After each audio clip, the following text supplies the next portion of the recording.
Káàkiri orígun mẹ́rẹ̀ẹ̀rin ilẹ̀ Yorùbá àti orílẹ̀-èdè Nàìjíríà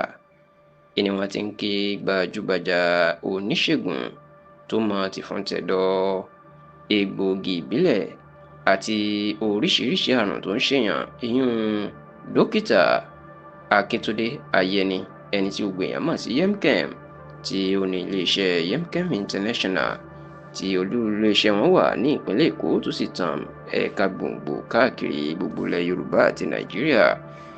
Ǹjẹ́ kí ló ṣẹlẹ̀ sí Dókítà Akíntúndé Ayẹni? Ó mà ní bó ṣe pàdánù ìyàwó ẹ̀, Erelú Antonia Abiodun Ayẹni, ní ẹ̀yìn ìgbà tí màmá náà tó ṣe ayẹyẹ ọjọ́bí ọdún 55 55 years àti lẹ́yìn oṣù bíi 5 tí ọmọ ẹ̀ tí ó ṣe ìgbéyàwó. Tẹlifíṣàn Yorùbá Tòótọ́ gbọ́ wípé ní ọ̀sẹ̀ tí a wà nínú ẹ̀ yìí, ìyún ọjọ́ àìkú tí ṣe ọjọ́ Sunday, ìní àjálù náà ló wọ ilé Dókítà Akíntúndé Ayẹni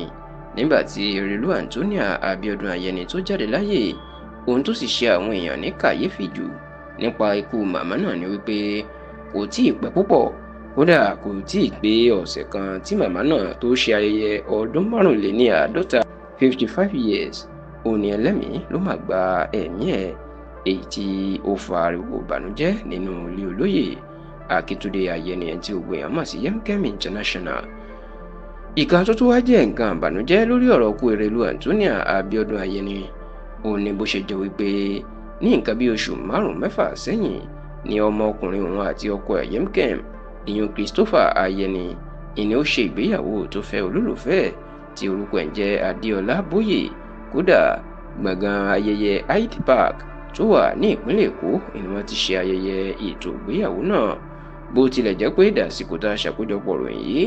kò tíì sí ẹni tí ó lè fìdí irú ikú tó pa Erelú Antonia Abiodun múlẹ̀, ṣùgbọ́n àwọn tó súnmọ́ ìdílé olóyè Ayẹni tí wọ́n súnmọ́ iléeṣẹ́ Yemkem, wọ́n jẹ́ kó yé Tẹlifíṣàn Yorùbá Tòótọ́ pé àìsàn péréte, nǹkan òjijì tẹ́nikẹ́ni ò rò ni ló pa Erelú Antonia Abiodun Ayẹni.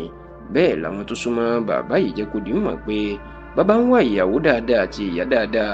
Erelú Antonia Abiodun nìkan lọ ké sí, nítorí pé wọ́n ní ìwà ìyá náà ti dáa púpọ̀ jù, aya rere sì ni ní ọ̀dẹ̀ ọkọ. Látìgbà tí ìṣẹ̀lẹ̀ ìbànújẹ́ ti ṣẹlẹ̀, làwọn èèyàn káàkiri àgbáyé ni wọ́n ti ń bá